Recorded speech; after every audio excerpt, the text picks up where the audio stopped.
Sweet. Awesome. So this is my official client interview with Mike Nichols, absolute savage. Mike, thank you for being here, brother.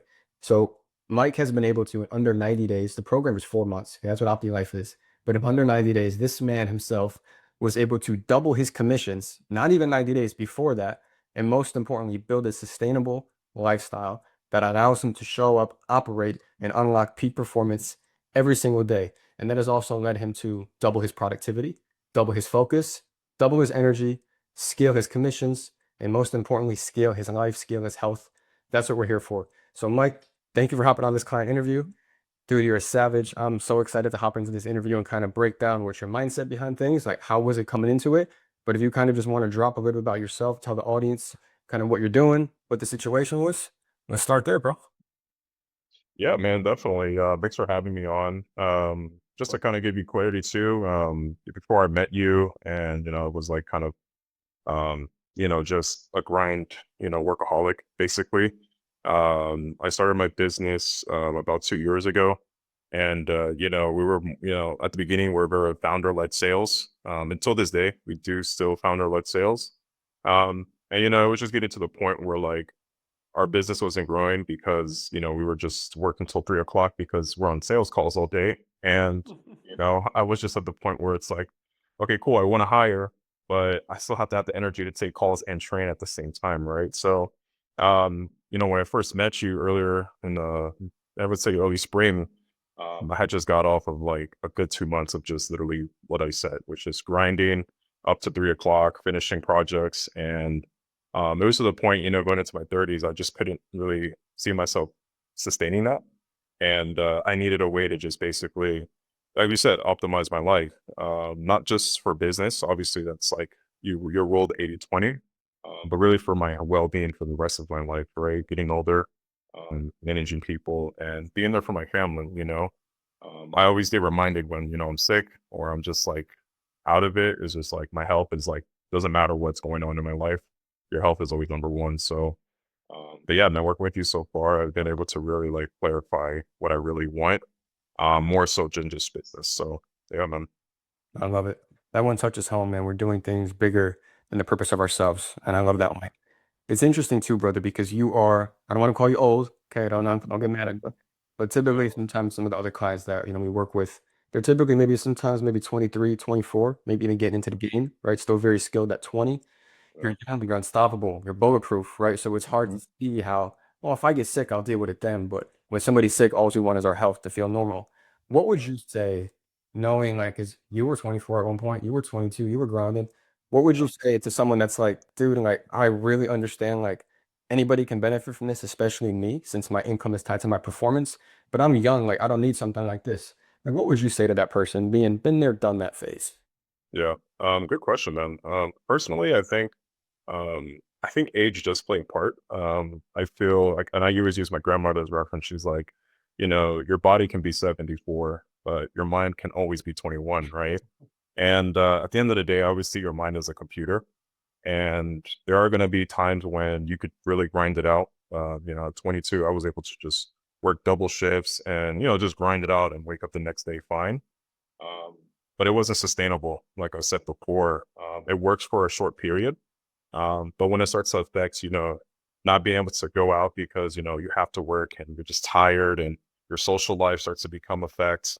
Everything else starts to become effect because now you could be making great money. In my early 20s, I was grinding, making six figures, but I didn't have time to really spend with my family. I was missing Christmases and I just I wasn't really at my peak, and I think no matter how old you are, I always believe there's like you say, you always tell me there's 80/20 rule to everything you do in life, right? Like it's okay to grind. It's okay to be, in that state of focus and flow. It's like what I like to say, the state of flow. But you could spend 10 hours working and get the same amount of work you'd get done when you're optimized in 4 hours, right? And that's my biggest thing, especially as an entrepreneur and managing multiple departments.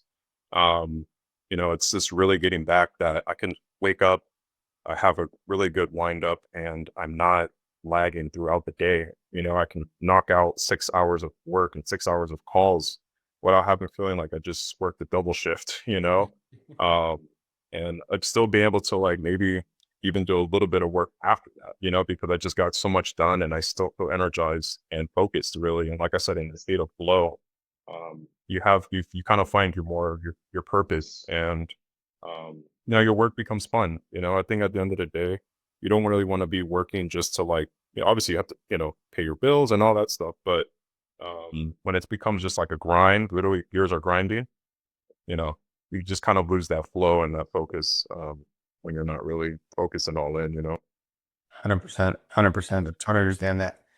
It's really interesting too because, in this game of health and, we're so kind of involved in like the space, right? Sales, entrepreneurship. It's Yeah. very also, it's very go, go, go. We kind of, Yeah. No. that normal life, is not Mhm. so tense. So we really get attached to these identities of these high performers. And there's good and there's bad that come with it. Yeah. But I've seen so many different clients and even people that are not clients, just people in general, networking, they come to me and they really have like a broad of symptoms, right? Things that they can kind of pinpoint as a pain point. Yeah. Obviously, I know what it was, but if you wouldn't mind, just like tell the audience, what were some of those things that were popping up where you're like, damn, like, think I gotta do something about this? Yeah, good question, man. Um, I think, like I said before, when I first met you, it was just the fact that I didn't know anything else. I was ignorant. I had a good baseline. I was naturally really healthy, athletic, but my brain just was just frenzied. Like it was fried. It was just I couldn't. It was to the point where like by 3 p.m. I felt like I worked, like I said, 12-hour shift, and I was working for 4 hours. So I think that was my biggest pain point, was that there was just so much going on in the business at the time, and I really wanted a clear mind and focus.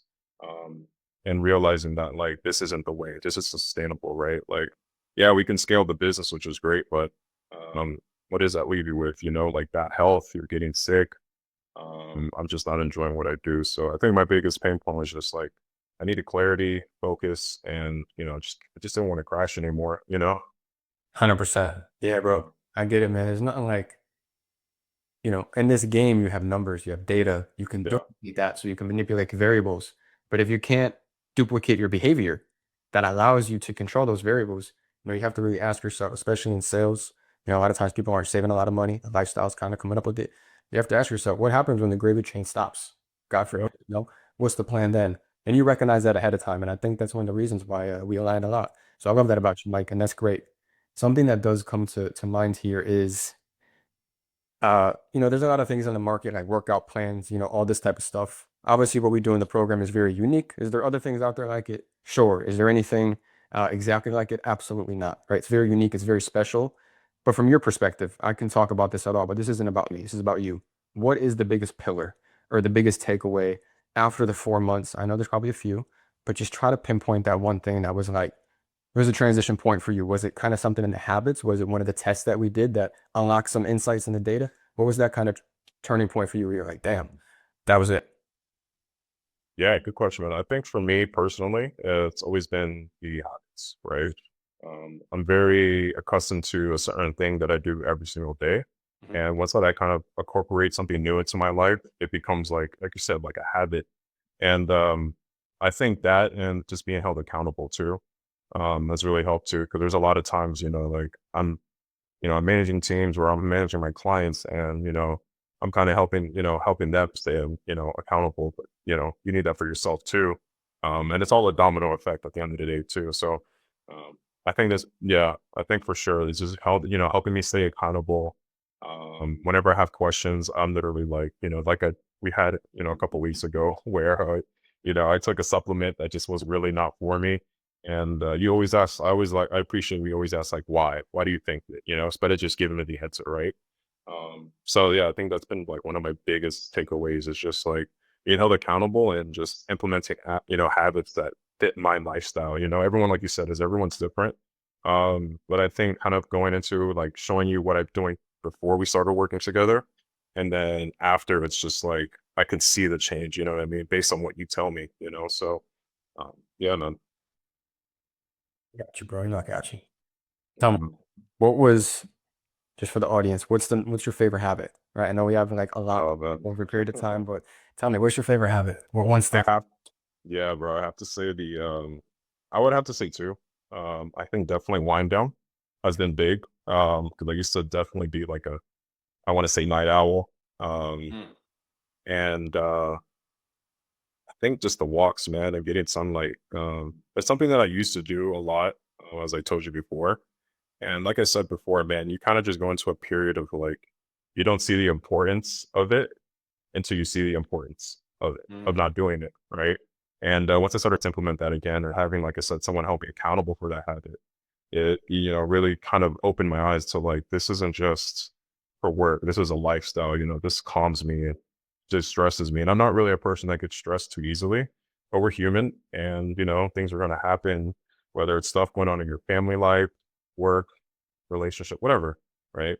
Um, you can just be the strongest person. I feel like, especially for men, you feel like you're invincible, but at the end of the day, dude, a bullet can still kill you, And I think your mental is probably like the worst drug. You can either help it or not, like you can abuse it or help it. So keeping your head clear, the walks help a lot. Almost that wind down then has really been beneficial, to be honest with you, bro. But I That's didn't know this. I didn't know the stretching helps before night, before bed, man. And I had to double check the chat GBT, and they gave me exactly what you told me, man. So you're up there with the AI, brother. I love it, man. I love it. Yeah, No, it's awesome. I appreciate you for sharing that.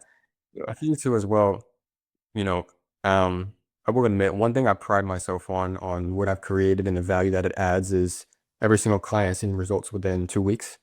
yeah, Every single client has had the transformation after 4 months, sometimes even people earlier like you, even before 3 months, right at that mark. But what's the real objective here, right? The real objective is program is over, right? It doesn't matter if like, we keep going or we don't. We're here for sustainability. We are here for the lifestyle.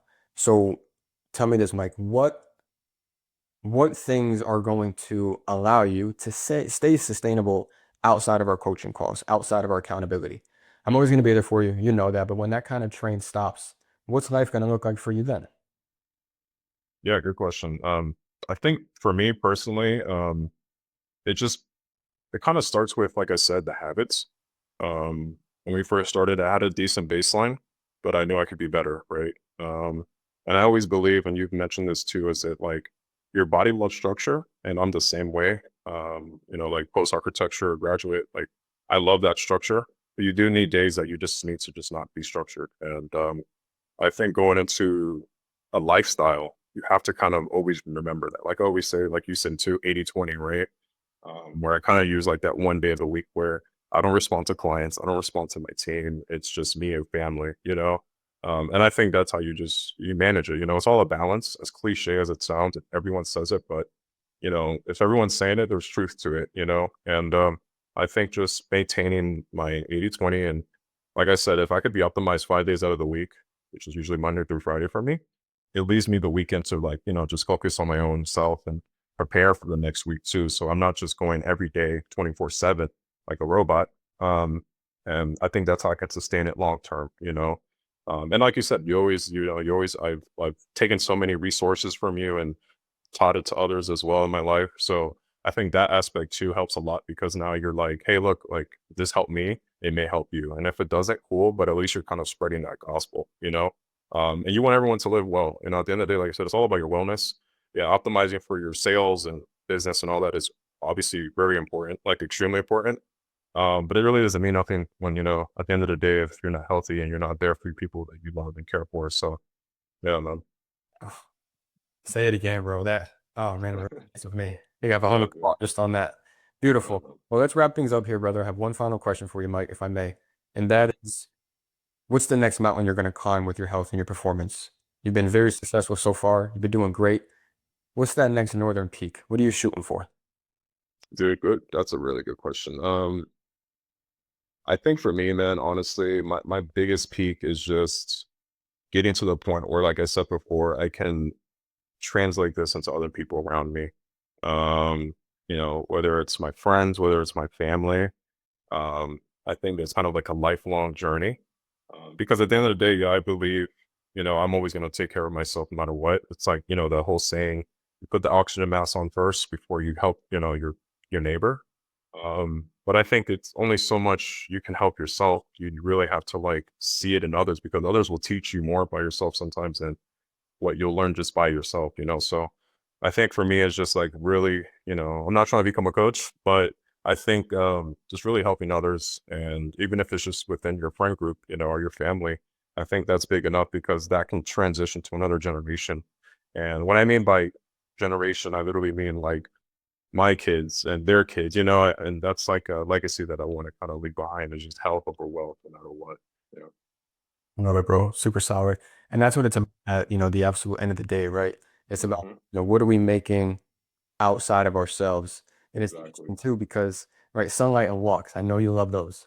The day, Hmm. you do have kids, you go to a networking event, you're at a family barbecue, things of the Yeah. such, right? If you're just happen to talk and, all these things slip out because we know how much you naturally love it, you know, what kind of impact does that have?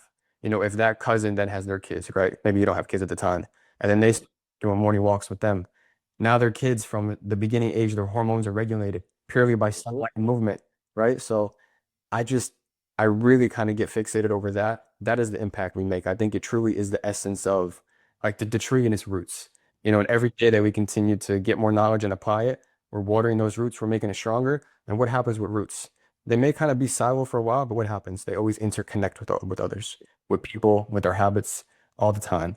So that's all for today, guys. I hope you absolutely enjoyed me hosting Mike on our client interview. This guy is a savage. If you ever want to get in touch with him, I will connect with him since he's just one of those awesome dudes. But that is exactly how Mike has been able to double his commissions in under 90 days, scale his health, scale his lifestyle, and just be in a far better place to live the highest quality of life for as many years as God will give him here. And that is all we have for you today. I'll see you guys in the next video. Mike, it's a pleasure. Thank you, brother. All right, brother. You too. Peace.